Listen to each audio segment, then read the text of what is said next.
ಉತ್ತರ ಕನ್ನಡ ಜಿಲ್ಲೆಯ ಅಂಕೋಲ ತಾಲೂಕಿನ ಸಿರೂರು ಗುಡ್ಡ ಕುಸಿಯಲಿಕ್ಕೆ ಇಲ್ಲೇ ರಾಷ್ಟ್ರೀಯ ಹೆದ್ದಾರಿ 66ರಲ್ಲಿ ಮಾಡಿರುವಂಥ ಅವೈಜ್ಞಾನಿಕ ಕಾಮಗಾರಿನೇ ಕಾರಣ ಅಂತೇಳಿ ಇಲ್ಲಿಯ ಸ್ಥಳೀಯರು ಆರೋಪ ಮಾಡ್ತಾಯಿದ್ದಾರೆ. ಹಾಗಾದರೆ IRB ಮಾಡಿರುವಂಥ ತಪ್ಪೇನು ಅಂಥೇಳಿ ನೋಡ್ತಾ ಹೋಗೋಣ. ನಾನೀಗ ಸಿರೂರು ಗುಡ್ಡವನ್ನು ಯಾವ ರೀತಿ ಕಟ್ ಮಾಡಿದ್ದಾರೆ IRB ಅವರು ಅನ್ನುವಂಥದ್ದು ನೋಡ್ತಾ ಇರ್ಬೋದು. ನೀವು 100 ಮೀಟರ್ ಏನು ಅಗಲೀಕರಣ ಮಾಡಿರ್ಬೋದು, ಸರಿಸುಮಾರು 100 ಮೀಟರ್ ಅಗಲೀಕರಣ ಮಾಡಿರುವಂಥದ್ದು.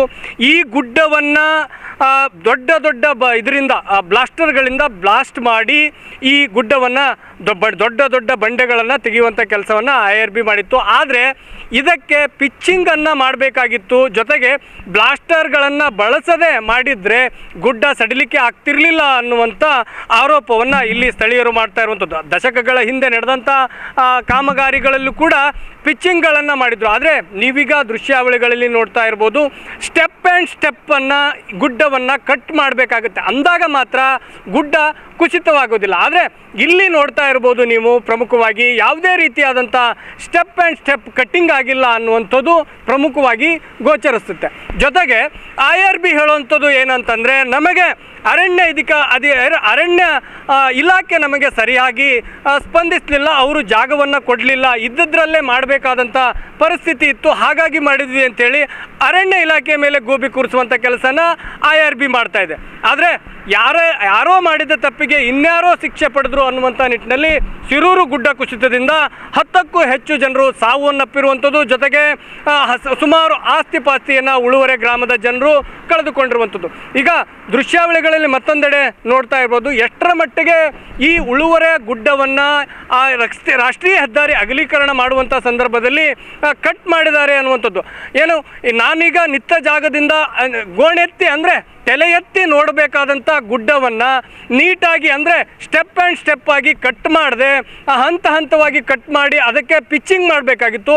ಅಂದಾಗ ಮಾತ್ರ ಮೇಲ್ಗಡೆ ಇರುವಂಥ ಗುಡ್ಡಗಳು ಮಣ್ಣು ಕುಸಿಯೋದಿಲ್ಲ ಅನ್ನುವಂಥ ಇಲ್ಲಿಯ ಸ್ಥಳೀಯರು ಮಾಡ್ತಾ ಇರುವಂಥದ್ದು. ಈ ರಾಷ್ಟ್ರೀಯ ಹೆದ್ದಾರಿಯ ಉದ್ದಕ್ಕೂ ಇದೇ ರೀತಿ ಆದಂಥ ಅವೈಜ್ಞಾನಿಕ ಕಾಮಗಾರಿಯನ್ನು ಇಲ್ಲಿಯ IRB ಮಾಡಿದೆ ಅನ್ನುವಂಥ ಮಾತುಗಳನ್ನು ಹೇಳ್ತಾ ಇರೋದು. ಏನು ಬರ್ಗಿ ಬಳಿ ಕೂಡ ಗುಡ್ಡ ಕುಸಿತ ಆಗಿತ್ತು, ಅದಕ್ಕೂ ಕೂಡ ಪಿಚ್ಚಿಂಗ್ ಮಾಡಿಲ್ಲ, ಹೀಗಾಗಿ ಅಲ್ಲಿ ಗುಡ್ಡ ಕುಸಿತ ಆಗಿದೆ ಅನ್ನುವಂಥ ಮಾತುಗಳನ್ನು ಸ್ಥಳೀಯರು ಮಾಡ್ತಾ ಇರುವಂಥದ್ದು. ಜೊತೆಗೆ ಈಗ ಸಿರೂರು ಗುಡ್ಡದ ಪಕ್ಕದಲ್ಲೇ ಮತ್ತೊಂದು ಗುಡ್ಡ ಕುಸಿಯುತ್ತೆ ಅನ್ನೋಂಥ ಆತಂಕ ಏನಿದೆ, ಆ ಆತಂಕಕ್ಕೂ ಪ್ರಮುಖ ಕಾರಣ IRB ಮಾಡಿರುವಂಥ ಅವೈಜ್ಞಾನಿಕ ಕಾಮಗಾರಿನೇ ಕಾರಣ ಅನ್ನುವಂಥ ಮಾತುಗಳನ್ನು ಇಲ್ಲಿಯ ಸ್ಥಳೀಯರು ಹೇಳ್ತಾ ಇರುವಂಥದ್ದು. ಇಂದು ಕೂಡ ಏನು CM ಸಿದ್ದರಾಮಯ್ಯನವರು ಬಂದಾಗ ಮಾಧ್ಯಮದವರು ಪ್ರಶ್ನೆ ಮಾಡಿದರು, IRB ತಪ್ಪಿನಿಂದನೇ ಆಗಿದೆ ಅನ್ನುವಂಥ ಮಾತುಗಳನ್ನು ಹೇಳಿದಾಗ ಸಿದ್ದರಾಮಯ್ಯನವರು ಆ ತಪ್ಪು ಒಪ್ಪನ್ನು ಸರಿಪಡಿಸಲಿಕ್ಕೆ ಮತ್ತು ಅವರಿಗೆ ಶಿಕ್ಷೆ ನೀಡಲಿಕ್ಕೆ ಟೈಮ್ ಇದೆ, ಕಾಲಾವಕಾಶ ಇದೆ. ಆದರೆ ಈಗ ಮೃತಪಟ್ಟವರ ಆತ್ಮಕ್ಕೆ ಶಾಂತಿ ಸಿಗಲಿ, ಅವರ ಕುಟುಂಬಸ್ಥರಿಗೆ ಧೈರ್ಯ ಸಿಗಲಿ ಅನ್ನುವಂಥ ಮಾತುಗಳನ್ನು ಹೇಳಿದರು. ಆದರೆ ಇದೇ ರೀತಿ ಪದೇ ಪದೇ ಮಳೆಗಾಲ ಬಂತು ಅಂತ ಅಂದರೆ ಏನು ಉತ್ತರ ಕನ್ನಡ ಜಿಲ್ಲೆಯಲ್ಲಿ, ಅದರಲ್ಲೂ ರಾಷ್ಟ್ರೀಯ ಹೆದ್ದಾರಿ 66ರಲ್ಲಿ ಈ ರೀತಿಯಾದಂಥ ಘಟನೆಗಳು ಆಗ್ತಾನೆ ಹೋಗುತ್ತೆ. ಹಾಗಾದರೆ ಪ್ರತಿ ವರ್ಷವೂ ಅಮಾಯಕರು ಜೀವ ಕಳೆದುಕೊಳ್ಳಬೇಕಾ ಅನ್ನುವಂಥ ಪ್ರಶ್ನೆ ಹುಟ್ಟಾಕಿರುವಂಥದ್ದು. ಇನ್ನಾದರೂ ಈ ಅವೈಜ್ಞಾನಿಕ ಕಾಮಗಾರಿಗೆ ರಾಜ್ಯ ಸರ್ಕಾರ ಮತ್ತು ಕೇಂದ್ರ ಸರ್ಕಾರ ಎಚ್ಚೆತ್ತುಕೊಂಡು ಇಲ್ಲಿ ಆದಂಥ ಸಮಸ್ಯೆಯನ್ನು ಸರಿಪಡಿಸದೆ ಹೋದರೆ ಮುಂದಿನ ದಿನಗಳಲ್ಲಿ ಇದಕ್ಕಿಂತ ದೊಡ್ಡ ಅನಾಹುತ ಆದರೆ ಆಶ್ಚರ್ಯ ಪಡಬೇಕಾಗಿಲ್ಲ. ಇನ್ನಾದರೂ ಜನಪ್ರತಿನಿಧಿಗಳು ಎಚ್ಚೆತ್ತುಕೊಂಡು ಈ ಭಾಗದಲ್ಲಿ ಆಗಿರುವಂಥ ರಾಷ್ಟ್ರೀಯ ಹೆದ್ದಾರಿಯಲ್ಲಿ ಆಗಿರುವಂಥ ಕಳಪೆ ಕಾಮಗಾರಿ ಬಗ್ಗೆ ಏನು ಗಮನ ವಹಿಸಬೇಕಾದಂಥ ಅನಿವಾರ್ಯತೆ ಇದೆ. ಈ ಭಾಗದಲ್ಲಿ ಅಡ್ಡಾಡುವಂಥ ಅಂದರೆ ಮಹಾರಾಷ್ಟ್ರ ಮತ್ತು ಗೋವಾಕ್ಕೆ ಏನು ಕೇರಳ ಮತ್ತು ಮಂಗಳೂರು ಕಡೆಯಿಂದ ಬರ್ತವೆ ಹೆವಿ ಗೂಡ್ಸ್ ವೆಹಿಕಲ್ಗಳು, ಇಲ್ಲಿ ದಿನನಿತ್ಯ ಸಾವಿರಾರು ವೆಹಿಕಲ್ಗಳು ಈ ಮಾರ್ಗವನ್ನು ನಂಬಿಕೊಂಡು ಸಂಚರಿಸ್ತವೆ. ಅವರೆಲ್ಲರೂ ಕೂಡ ಅದರಲ್ಲೂ ಮಳೆಗಾಲದಲ್ಲಿ ಜೀವವನ್ನು ಕೈಯಲ್ಲಿ ಹಿಡಿದುಕೊಂಡು ಸಂಚರಿಸುವಂಥ ಪರಿಸ್ಥಿತಿ ನಿರ್ಮಾಣವಾಗಿದೆ.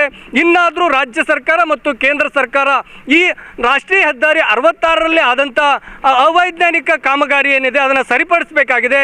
ಯಾಕಂದರೆ ಈ ಗುಡ್ಡವನ್ನು ಸೀಳುವಂಥ ಸಂದರ್ಭದಲ್ಲಿ IRB ಬ್ಲಾಸ್ಟರ್ಗಳನ್ನು ಬಳಸಿದೆ. ಹೀಗಾಗಿ ಹೆವಿ ಬ್ಲಾಸ್ಟರ್ಗಳನ್ನು ಬಳಸಿರೋದ್ರಿಂದ ಗುಡ್ಡ ಕಂಪನವಾಗಿ ಬಿರುಕು ಬಿಟ್ಟಿದೆ. ಅದು ಯಾವ ಸಂದರ್ಭದಲ್ಲಾದರೂ ಬೀಳ್ಬೋದು ಅನ್ನುವಂಥ ವರದಿಯನ್ನು ಈಗ ವರದಿ ಕೂಡ ಇರುವಂಥದ್ದು. ಆ ವರದಿ ನೋಡಿ ಆದರೂ ರಾಜ್ಯ ಸರ್ಕಾರ ಮತ್ತು ಕೇಂದ್ರ ಸರ್ಕಾರ ಎಚ್ಚೆತ್ತುಕೊಂಡು ಇಲ್ಲಿರುವಂಥ ಸಮಸ್ಯೆಯನ್ನು ಬಗೆಹರಿಸಲೇಬೇಕಾದಂಥ ಅನಿವಾರ್ಯತೆ ಇದೆ. ಬಗೆಹರಿಸದೇ ಹೋದರೆ ಸಿರೂರು ಬಳಿ ಆದಂಥ ಅವಘಡಗಳು ಮತ್ತೆ ಪದೇ ಪದೇ ಆಗುವಂಥ ಸಾಧ್ಯತೆ ಇದೆ. ಇನ್ನಾದರೂ ಜನಪ್ರತಿನಿಧಿಗಳು ಎಚ್ಚೆತ್ತುಕೊಂಡು, ಸಂಬಂಧಪಟ್ಟವರು ಎಚ್ಚೆತ್ತುಕೊಂಡು ಇಲ್ಲಿ ಇಲ್ಲಿ ಸಮಸ್ಯೆ ಏನಿದೆ ಆ ಸಮಸ್ಯೆಯನ್ನು ಬಗೆಹರಿಸಬೇಕಾದಂಥ ಅನಿವಾರ್ಯತೆ ಇದೆ. ಇಲ್ಲವಾದರೆ ಉಗ್ರ ಹೋರಾಟಕ್ಕೆ ಈ ಭಾಗದ ಜನರು ಮುಂದಾಗಬೇಕಾಗುತ್ತೆ ಅನ್ನುವಂಥ ಮಾತುಗಳನ್ನು ಸ್ಥಳೀಯರು ವ್ಯಕ್ತಪಡಿಸ್ತಾ ಇರುವಂಥದ್ದು. ಕ್ಯಾಮ್ರಾ ಪರ್ಸನ್ ಪಕ್ಕೀರ್ಗೌಡ ಜೊತೆ ಅಣ್ಣಪ್ಪ ಬಾರ್ಕಿ, TV9 ಉತ್ತರ ಕನ್ನಡ.